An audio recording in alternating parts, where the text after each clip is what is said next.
میں بری طرح سے چونک گئی۔ وہ کچھ پراسرار سے لگ رہے تھے۔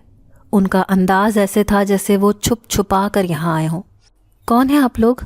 میں گھبرا کر ان سے پوچھنے لگی تو بنا کچھ کہے وہ اندر آ گئے۔ پھر وہ نقاب پوش عورت کہنے لگی، دیکھو ہم اسے لینے آئے ہیں جو تمہارے گھر میں رہتی ہے۔ اسے ہمارے ساتھ جانا بہت ضروری ہے ورنہ ہم برباد ہو جائیں گے۔ میں حیران ہو کر کہنے لگی، آپ کس کی بات کر رہی ہیں؟ اس بوڑھی عورت کی جو میرے گھر میں رہتی ہے۔ اس عورت نے اس بات میں سر ہلایا، کہنے لگی، ہاں اسے تم ہمارے ساتھ بھیج دو۔ تم نہیں جانتی اس کے یہاں آنے سے پیچھے کیا تباہیاں ہو رہی ہیں۔ یہ ہمارے لیے بہت اہمیت رکھتی ہے۔ میں گھبرا کر کہنے لگی کہ جب وہ آپ کے ساتھ جانا ہی نہیں چاہتی تو میں انہیں مجبور نہیں کر سکتی۔ میرے گھر میں وہ بڑے آرام سکون سے رہ رہی ہیں۔ تبھی وہ نقاب پوش آدمی کہنے لگا کہ اس کی یہ جگہ نہیں جو اس گھر میں ہے، وہ ہماری ملکہ ہے، بڑے ٹھاٹ باٹ سے ہمارے قبیلے میں رہتی ہے، اس لیے ہم اسے ہر رات یہاں منانے آتے ہیں۔ تم ایک نیک عورت ہو، ہم جانتے ہیں کہ تمہاری وہ ہر بات مانتی ہے، تم اسے مجبور کرو کہ وہ ہمارے ساتھ قبیلے میں واپس چلے۔ اب میں اپنا سر تھام کے رہ گئی، کچھ بھی سمجھ میں نہیں آ رہا تھا۔ پھر انہیں کہنے لگی، ٹھیک ہے میں انہیں کہہ دوں گی، لیکن اس وقت آپ لوگ یہاں سے چلے جائیں۔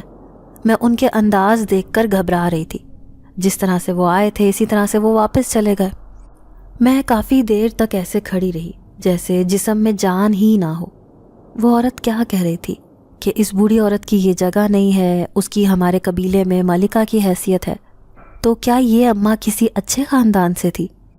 میں ان سے کچھ بھی نہ پوچھ سکی، نہ جانے اپنے اندر ہمت ہی نہ کر سکی۔ پھر اپنے جمع کیے ہوئے پیسے سے میں نے اپنے دونوں بچوں کا بھی داخلہ کروا دیا۔ زندگی ابھی بھی مجھ پر مہربان نہیں ہوئی تھی۔ روزانہ 8 بجے اٹھ کر کام پر جانا، پورا دن مالکن کے گھر کے کام کاج نمٹانا، پھر گھر واپس آ کر بچوں کے لیے بھی کھانا پکانا، اب یہ سب میرے لیے بہت مشکل ہوتا جا رہا تھا۔ کبھی کبھی شوہر کو یاد کر کے میں رات کو بستر پر لیٹتی تو خود بخود آنسو نکل آتے۔ وہ میری زندگی کا ساتھی تھا، اسی طرح سے مجھے چھوڑ کر چلا جائے گا یہ تو میں نے کبھی سوچا ہی نہ تھا۔ میرے معصوم بچے بھی ابھی مجھ سے یہ سوال کرتے تھے کہ بابا کب آئیں گے؟ میں انہیں ایک ہی بات کہتی تھی کہ تمہارے بابا اب کبھی واپس نہیں آئیں گے، تمہیں اپنی ماں کے ساتھ ہی ساری زندگی گزارا کرنا ہوگا۔ میں جب یہ کہتی تھی تو وہ مایوس آنکھوں کے ساتھ رونے لگ جاتے تھے۔ پھر ایک رات مجھ پر بڑی بھاری تھی۔ جب میں سو کر اٹھی تو اماں اس گھر میں موجود نہ تھی۔ میں انہیں ہر جگہ ڈھونڈ ڈھونڈ کر تھک گئی۔ وہ میرے شوہر کے بعد میرا سہارا بن گئی تھیں۔ ان کی وجہ سے میں سب لوگوں کی نظروں سے محفوظ ہو گئی تھی، لیکن آج وہ یوں گھر سے چلی جائیں گی یہ میں نے سوچا بھی نہ تھا۔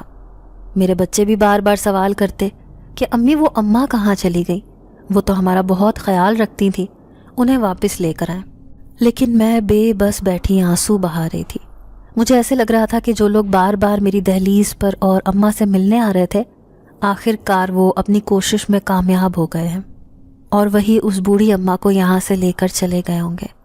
یہی سوچ کر میں اداس ہو گئی۔ اب میرا کام پر بھی دل نہیں لگتا تھا۔ بچوں کا سوچ کر میں پریشان رہتی۔ کئی دن تک جب بھی کام پر جاتی تو آس پاس سڑک پر میری نظریں اسی اماں کو تلاش کرتی رہتی کہ شاید وہ مجھے سڑک پر بیٹھی ہوئی نظر آ جائے، لیکن اب ان کا کوئی نام و نشان ہی نہ رہا تھا۔ اس رات وہ ہمیشہ کے لیے میرے گھر سے چلی گئی تھیں۔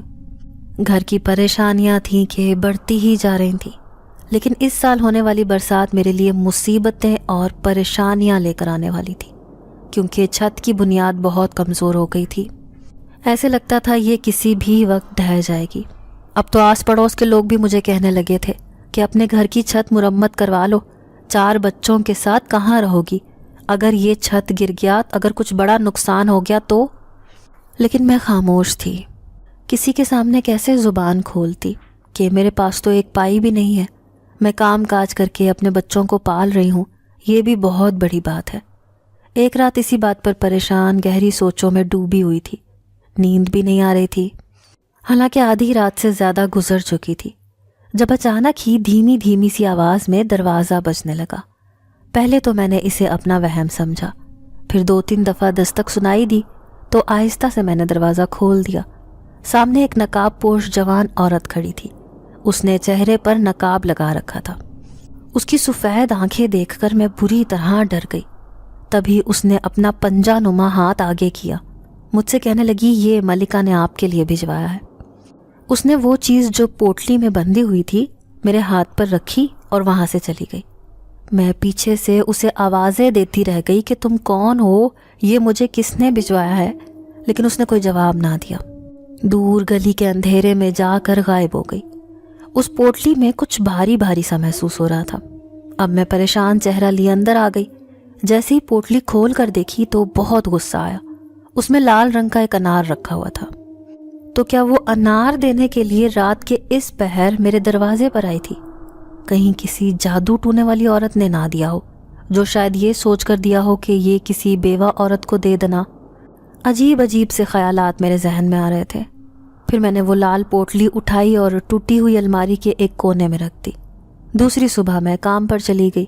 تینوں بچے اسکول میں پڑھ رہے تھے، وہ بھی ایک سرکاری اسکول میں۔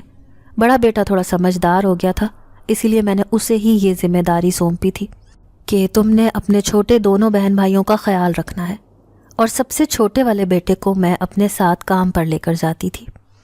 اس پر بھی مالکن اعتراض کرتی تھیں کہ اپنے بچے کو یہاں کیوں لے کر آتی ہو، کام بھی زیادہ نہیں کرتی ہو تم۔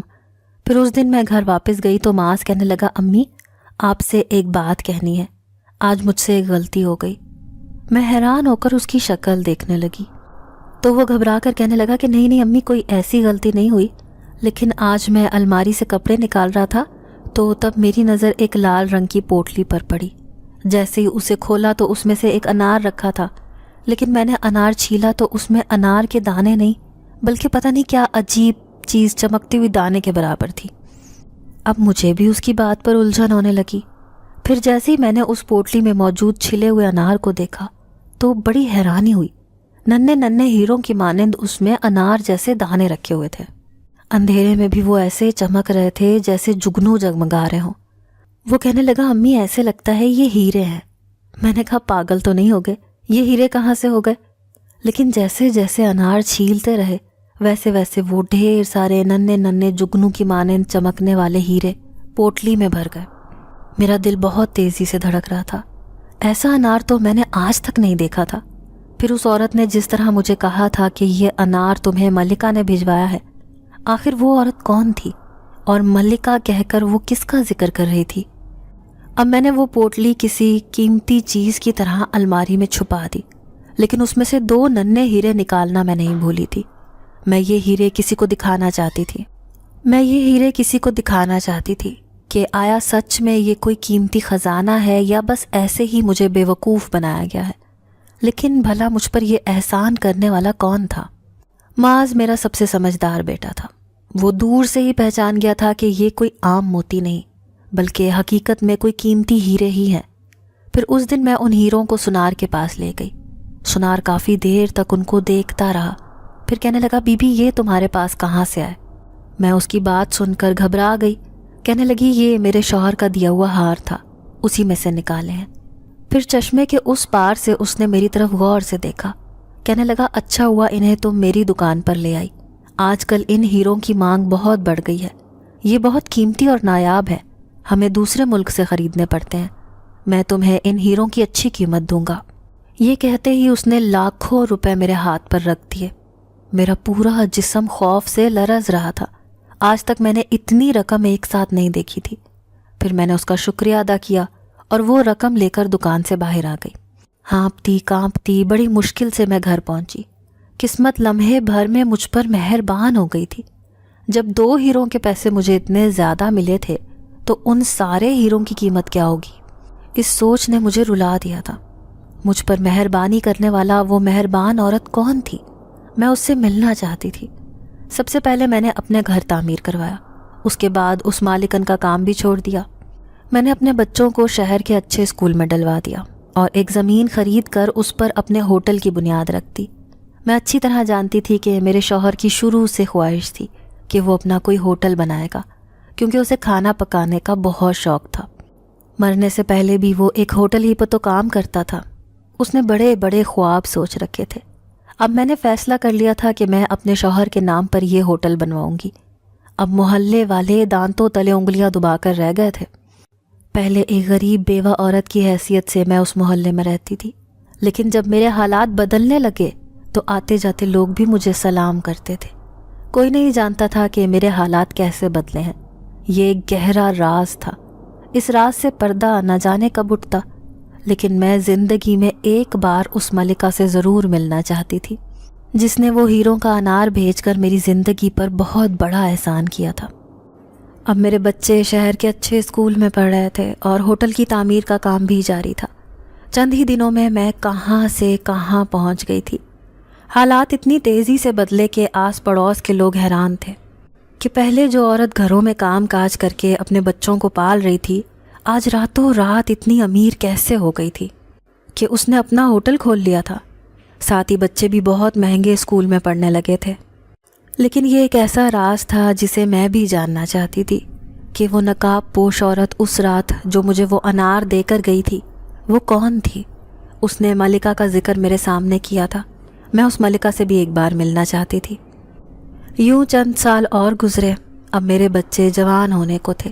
ایک بیٹا تو اپنا ہوٹل ہی سنبھال رہا تھا جو میرے شوہر کے نام پر چل رہا تھا، دوسرے بچے بھی اپنی تعلیم مکمل کرنے والے تھے۔ اب میں نے اپنے لیے ایک گاڑی خرید لی تھی۔ اس رات بھی میں ہوٹل سے گھر کی طرف جا رہی تھی جب اچانک آدھے راستے میں میری گاڑی خراب ہو گئی۔ میں بری طرح پریشان ہو گئی کیونکہ یہ ایک سنسان جنگل تھا، آس پاس کوئی بھی نہ تھا۔ اس سنسان جگہ پر کسی مکینک کا ملنا بہت مشکل تھا۔ میری نظریں کسی انسان کو تلاش کر رہی تھیں۔ 1 گھنٹہ ہو گیا تھا مجھے یہاں پر، لیکن میں جنگل کے بیچوں بیچ بری طرح پھنس گئی تھی۔ تبھی دور سے مجھے ایک آدمی آتا ہوا نظر آیا۔ اس نے کالے رنگ کا لباس پہن رکھا تھا، مفلر سے منہ ڈھانپے وہ گاڑی کی طرف ہی آ رہا تھا۔ اتنی سنسان جگہ پر ایسے آدمی کا پیدل آنا مجھے حیران کر گیا۔ پھر وہ میرے پاس آ کر رکا، کہنے لگا، میڈم آپ کی گاڑی خراب ہے، لائیں میں صحیح کر دیتا ہوں۔ یہ کہہ کر اس نے چند منٹ میں ہی گاڑی ٹھیک کر دی۔ میں اس کا شکریہ ادا کرنے لگی۔ وہ پیدل ہی پیدل آگے کی طرف جا رہا تھا، پھر اچانک مڑا اور کہنے لگا، میں آپ سے ایک بات کہنا چاہتا ہوں، یہاں سے تھوڑی دور کوئی آپ سے ملنا چاہتا ہے۔ دراصل اس نے مجھے آپ کے پاس بھیجا تھا۔ اب تو حیران ہونا بنتا تھا، بھلا ایک اندھیری رات اور اس گھنے جنگل میں اس آدمی کا یوں میرے پاس آنا حیران کن تھا۔ پھر بھی اپنی حیرت دور کرنے کے لیے میں اس سے ملنا چاہتی تھی جو میرا انتظار کر رہا تھا۔ یوں اس آدمی کے ساتھ میں جانے پر تیار ہو گئی۔ اب وہ مجھے لے کر نہ جانے کہاں جا رہا تھا۔ اس نے راستے میں مجھے کہا کہ وہ واپسی میں مجھے یہیں پر چھوڑ دے گا۔ میں کچھ گھبرا بھی گئی کہ کہیں کوئی غلط آدمی نہ ہو، کہیں چور ڈاکو وغیرہ نہ ہو جو مجھے ویرانے میں لے جا کر قتل کر دے۔ ایسے کئی واقعات میں سن چکی تھی۔ پھر دھیرے دھیرے جیسے ہی آگے بڑھی تو حیران رہ گئی۔ اس جنگل کے بیچوں بیچ میں ایک بڑا سا محل نظر آ رہا تھا۔ وہ آدمی اس محل کی طرف جا رہا تھا۔ میں اس سے پوچھتی رہ گئی کہ یہاں پر کون رہتا ہے، یہ کس کا محل ہے، لیکن اس نے کسی بات کا بھی جواب نہیں دیا۔ پھر جیسے ہی میں وہاں پہنچی تو اس محل میں عجیب و غریب لوگوں کو دیکھ کر حیران رہ گئی۔ ایسے لگتا تھا جیسے یہ ہمارے جیسے انسان نہیں ہیں بلکہ کوئی اور مخلوق ہے۔ سب نے بے حد قیمتی لباس پہن رکھے تھے۔ عورتیں نظر آنے والی وہ مخلوق جن کے لمبے لمبے بال اور چوغے نما کپڑے تھے، وہ بھی مجھے دیکھے جا رہے تھے۔ اب میرے ہاتھ پاؤں بری طرح کانپنے لگے۔ ایسے لگ رہا تھا جیسے میں کسی عجیب دنیا میں آ چکی ہوں۔ لیکن جیسے ہی میں نے تخت پر بیٹھی ایک عورت کی طرف دیکھا تو میں چونک گئی۔ یہ مجھے جانی پہچانی لگ رہی تھی۔ یوں تو یہ جوان تھی، لیکن ایسے لگتا تھا جیسے اسے میں نے پہلے بھی کہیں دیکھا ہے۔ اس کے نین نقش میں آج تک نہیں بھولی تھی۔ اسے دیکھ کر مجھے ایسا گمان ہوتا تھا جیسے یہ وہی بوڑھی عورت ہے جسے میں اس رات اپنے گھر لے کر آئی تھی۔ لیکن یہ اتنی جوان کیوں نظر آ رہی تھی اور اس محل میں ایسے بیٹھی تھی جیسے یہاں کی ملکہ ہو؟ پھر وہ مجھے دیکھ کر مسکرائی اور سب کے سامنے کہنے لگی کہ یہی وہ عورت ہے جس کا احسان مجھ پر بہت بڑا ہے۔ میں گھبرا کر کہنے لگی کہ آپ کون ہیں؟ تو وہ بڑے عجیب انداز میں مسکرا کر کہنے لگی، میں وہی بڑھیا ہوں جسے تم نے کئی سالوں تک اپنے گھر میں رکھ کر مجھے اتنی عزت اور مان دیا، جسے میں کبھی بھول نہیں پاؤں گی۔ تبھی اچانک مجھے اس کے پیچھے کھڑا ہوا وہی آدمی نظر آیا جو مجھے لے کر یہاں پر آیا تھا۔ اس کے برابر میں ایک نقاب پوش عورت بھی کھڑی تھی۔ پھر وہ آگے آئی، کہنے لگی کہ اسی نے تو آپ کے لیے وہ انار بھجوایا تھا، جس میں قیمتی ہیرے بھرے تھے. یہ آپ کو تحفہ دینا چاہتی تھیں. یہ ہماری ملکہ ہیں, اس قبیلے کی سردار. میرا منہ حیرت سے کھلے کا کھلا رہ گیا. پھر وہ ملکہ اٹھ کر میرے پاس آئی. کہنے لگی, حیران مت ہو, میں جنات کی ملکہ ہوں. میں ایک جن زادی تھی جو ایک مجبوری کی وجہ سے انسانوں کی دنیا میں چلی گئی تھی. اب تو مجھ پر حیرتوں کے پہاڑ ٹوٹنے لگے. مجھے ان سب کو دیکھ کر خوف محسوس ہوا. مجھے یوں ڈرتا دیکھ کر ملکہ کہنے لگی کہ آج سے کئی سال پہلے میں اس قبیلے میں ایک سردار کی بیٹی تھی. میرا باپ ایک طاقتور جن ذات تھا, لیکن اچانک ہی اس کی کسی دوسرے قبیلے کے جنات سے دشمنی ہو گئی. اب دونوں ہی دشمنی کی وجہ سے دن رات ایک دوسرے کا مقابلہ کرنے کی سوچتے رہتے. وہ چاہتا تھا کہ میں اس کے قبیلے پر قبضہ کر لوں, جبکہ میرا باپ چاہتا تھا کہ دونوں قبیلوں پر میرا قبضہ ہو جائے. یوں ایک دن دونوں میں لڑائی ہو گئی. اس لڑائی میں دونوں ہی اپنی جان گنوا بیٹھے. میں اس وقت چھوٹی تھی, میرے لیے صدمہ بہت بڑا تھا. پھر مجھے قبیلے کے معاملات کی کچھ سمجھ بھی نہیں آ رہی تھی. آہستہ آہستہ میں جیسے ہی جوان ہوئی تو قبیلے میں رہنے والے ایک شیطان جن ذات نے زبردستی مجھ سے شادی کرنے کی کوشش کی. اس رات میں اکیلی ہونے کی وجہ سے گھبرا گئی اور ایک خوبصورت لڑکی کا روپ اختیار کر کے انسانوں کی دنیا میں جا پہنچی.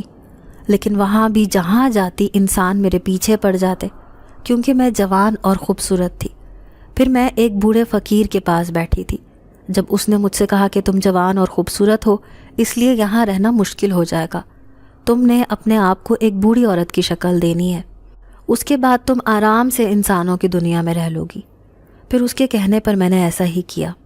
پورا دن میں سڑک کنارے بیٹھی رہتی, کوئی مجھ پر نگاہ اٹھا کر بھی نہیں دیکھتا تھا. اب میں ایک عام سی عورت بن کے رہ گئی تھی. یوں تو کھانے پینے کی مجھے کوئی پریشانی نہ تھی, لیکن اس سڑک پر رہنا میرے لیے دشوار ہو گیا تھا. مجھے خوف بھی محسوس ہوتا تھا کہ میں جب قبیلے میں جاؤں گی تو کہیں پھر سے وہ شیطان جن ذات میرے پیچھے نہ پڑ جائے. ایسے میں اس دن بھوک کی شدت سے میں ہر جگہ گھوم رہی تھی. کہیں پر بھی کوئی کھانا مجھے نہیں ملا. جب مجھے تم وہاں سے گزرتے ہوئے دکھائی دی تو پھر میں نے ہر روز ہی تمہیں وہاں سے آتے جاتے دیکھا. لیکن اس دن تمہارے ہاتھ میں ایک تھیلی تھی جس میں خوب رسدار پھل تھے. ان پھلوں کو دیکھ کر میرے منہ میں بھی پانی آ رہا تھا. جیسے ہی میں نے تم سے اشارے سے وہ پھل مانگے تو تم نے فوراً ہی انہیں مجھے دے دیا. پہلی بار کسی پھل کا ذائقہ چکھا تھا میں اسے بھول ہی نہیں سکی. اور پھر حیران رہ گئی جب تم اس سے کہنے لگی کہ اماں آپ میرے گھر چلیں. میں بھی اکیلے رہ کر تنگ آ گئی تھی. یوں تمہارے ساتھ اسی روپ میں تمہارے گھر چلی گئی. اب نہ صرف تم سے بلکہ تمہارے بچوں سے بھی خوب پیار کرنے لگی. دن رات تمہیں یوں محنت کرتا ہوا دیکھتی تو بہت دکھ ہوتا. دیکھو اوپر سے انسانوں کی باتیں جو تمہیں دیکھ کر عجیب و غریب باتیں کیا کرتے تھے کہ تم ایک خراب عورت ہو. میں چاہتی تو بہت پہلے تمہاری مدد کر کے تمہاری زندگی بدل سکتی تھی, لیکن اس وقت میں خود ایک بہت بڑی مشکل میں گرفتار تھی. تم ایک جوان خوبصورت عورت تھی, لیکن جس طرح سے اپنے بچوں کا خیال رکھتی تھی تو مجھے واقعی تم پر رشک آتا تھا. تم ایک عظیم عورت تھی جس نے نہ صرف مشکل میں پھنسی ایک فقیرنی کی مدد کی بلکہ اپنے بچوں کو پال پوس کر اپنی محنت سے ان کا پیٹ بھر رہی تھی. پھر ایک رات میں حیران رہ گئی جب قبیلے کے جن ذات میرے پاس آئے. مجھ سے کہنے لگے کہ اب سارا معاملہ حل ہو گیا ہے, اب آپ ہمارے قبیلے میں واپس چلیں. سردار کے جانے کے بعد آپ قبیلے کی ملکہ ہیں. وہ مجھے روزانہ اس بات پر اصرار کرتے کہ میں دوبارہ سے وہاں جا کر اپنے باپ کی جگہ پر سرداری حاصل کر لوں. لیکن تمہارے اور تمہارے بچوں کی وجہ سے میرا اس دنیا میں خوب دل لگ گیا تھا. میں چاہتی تھی کہ میں تمہارے ساتھ رہوں, تمہاری ہر پریشانی میں تمہاری مدد کرتی رہوں. لیکن ایک دن جب جنات میرے پاس آئے تو وہ میری منتیں کرنے لگے کہ قبیلہ بالکل تباہ و برباد ہو جائے گا اگر میں واپس نہ گئی تو ہمارا نقصان ہوگا. اب میں نے سوچ لیا کہ میرا وہاں جانا بہت ضروری ہے, اسی لیے ایک رات چپ چاپ تمہیں اور تمہارے بچوں کو چھوڑ کر میں اپنے قبیلے میں واپس چلی گئی. یہاں آ کر میں پھر سے ملکہ بن گئی تھی, کیونکہ اپنے باپ کی جگہ قبیلے کے جنات نے مجھے ملکہ بنایا تھا. اب اس قبیلے کا ہر کام مجھ سے پوچھ کر کیا جاتا. کوئی بھی ایسا جنات نہیں تھا جو میری بات ٹال سکتا. یہاں پر میری عزت اور مرتبہ تھا. پھر ایک دن مجھے تمہاری یاد نے ستایا تو میں نے تمہارا احسان چکانے کا فیصلہ کیا. میں جان چکی تھی کہ تم ایک مصیبت زدہ زندگی گزار رہی ہو۔ پھر اس دن میں نے ہیروں کا وہ انار جو کبھی تم نے مجھے کھلایا تھا، وہ بھی اپنی انسانی دنیا سے، اسے میں نے ہیروں سے بھر دیا اور اپنی جن زادی کے ہاتھوں تمہیں بھجوایا۔ در حقیقت تو میں تمہارے سامنے اپنی حقیقت کبھی لانا نہیں چاہتی تھی۔ ایسے لگتا تھا جیسے کہیں تم یہ نہ سوچو کہ میں نے تمہیں کوئی دھوکہ دیا ہے، لیکن آج اس جنگل میں تمہاری موجودگی کا احساس ہوا تو تمہیں یہاں پر بلوا لیا۔ اب اس بوڑھی فقیرنی کو یوں ملکہ کے روپ میں دیکھ کر تو میری حیرت اور بڑھ گئی، اوپر سے اس کی عجیب و غریب کہانی۔ شاید مجھے ہی یہ سب سمجھنے میں غلطی ہو گئی تھی۔ اگر میں اسی وقت جان لیتی کہ چھپ چھپ کر اس بوڑھی فقیرنی کے پاس آنے والے یہ لوگ کون ہیں تو شاید مجھے پہلے ہی خبر ہو جاتی، لیکن میں نے ان باتوں پر اس لیے غور نہ کیا کیونکہ میری اپنی پریشانیاں، اپنی مصیبتیں بہت بڑی تھیں۔ لیکن آج حالات مختلف تھے۔ پھر میں اس ملکہ کا شکریہ ادا کرنے لگی کہ جس نے میرے حالات چند لمحوں میں ہی بدل ڈالے تھے۔ پھر وہ کہنے لگی کہ زندگی میں کبھی بھی تمہیں کسی پریشانی کا سامنا ہو، میں یوں ہی تمہاری مدد کرتی رہوں گی۔ جب تمہارے بچے جوان ہو جائیں گے تو انہیں میرے پاس ایک بار ضرور لے کر آنا۔ یوں کئی سال گزر گئے، آج بھی وہ قیمتی انار آدھا میرے پاس محفوظ ہے۔ سوچتی ہوں کہ کچھ ایسا کر کے جاؤں جس سے اگر میں مر بھی گئی تو میرا نام یوں ہی چلتا رہے۔ میری چھوٹی سی پوتی سماویہ میری یہ ساری کہانی سن رہی تھی۔ اسے اپنے کانوں پر یقین نہیں آ رہا تھا کہ یہ میری سچی کہانی ہے۔ پھر وہ کہنے لگی، جب بھی تو کہوں دادی اماں، آخر آپ کے پاس ایسا کون سا خزانہ ہے کہ بابا کو جب بھی کاروبار میں کوئی نقصان یا پریشانی ہوتی ہے تو وہ آپ کے پاس آ جاتے ہیں؟ کیا آپ مجھے وہ انار دکھائیں گی؟ تو میں اس کی بات پر مسکرا دی اور کہنے لگی کہ وہ انار تو ابھی بھی میرے پاس محفوظ ہے، لیکن میں اس جن زادی کا راز کسی کو بھی نہیں بتانا چاہتی تھی۔ اب میں نے تمہیں وہ بتا دیا ہے تو تمہیں بھی مجھ سے وعدہ کرنا ہوگا کہ یہ راز اپنے سینے میں دفن کر کے رکھو گی۔ اب میری پوتی نے مجھ سے وعدہ کر لیا تھا، لیکن اس کی آنکھوں میں ایک تجسس تھا، جیسے اس نے کوئی بہت بڑا راز پا لیا ہو۔ آج بھی اس جن زادی کی یاد نے میری آنکھیں نم کر دی تھیں۔ ناظرین، اگر آپ کو آج کی یہ کہانی اچھی لگی ہو تو ویڈیو کو لائک ضرور کریں۔ اگر آپ کو ایسی دہشت ناک، دل کو جکڑ دینے والی کہانیاں پسند ہیں تو ایسی ایک کہانی روزانہ سننے کے لیے ہمارے چینل کو سبسکرائب کریں۔ اجازت چاہتے ہیں، اللہ حافظ۔